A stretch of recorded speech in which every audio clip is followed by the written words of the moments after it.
Welcome to our channel. Today we how to authenticate with PayPal using two-factor security. Quick tutorial step by step clearly. To authenticate with PayPal using two-factor security, begin by logging into your PayPal account. Once logged in, navigate to the settings icon in the top right corner. Click on the settings icon to open your account settings. From the account settings menu, select the security tab. Look for the option labeled two-factor authentication. Click on two-factor authentication to begin the setup process. You will see an option to enable two-factor authentication. Click on it. PayPal will prompt you to choose your preferred method of receiving verification codes. You can opt for text message or an authenticator app. If you choose text messages, enter your mobile phone number. After entering your phone number, click Next to receive a verification code via SMS. Check your phone for the verification code. Once you receive the code, enter it into the provided field on your screen. If you selected an authenticator app, download one if you haven't already.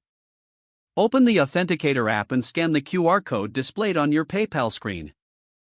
Once scanned, the app will generate a 6-digit verification code.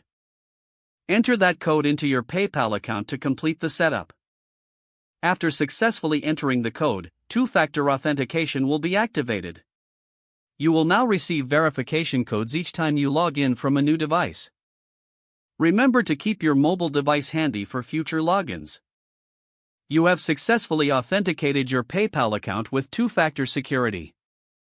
If the page does not load, refresh the browser or try again in a private or incognito window. Make sure you are using the correct email address, then retype it carefully to avoid small typos. If your password is not accepted, use the reset option and create a new strong password you can remember. Check your spam folder for verification or security emails, then complete any requested confirmation steps.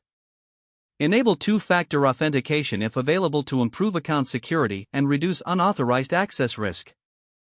After signing in, review your profile details so your contact information and settings are accurate and current. If you see an error message, note it down and try again after restarting your device and internet connection. Log out when you finish, especially on shared devices, to keep your account and payment information secure. Don't forget to like this video and subscribe to our channel for more step-by-step tech guides.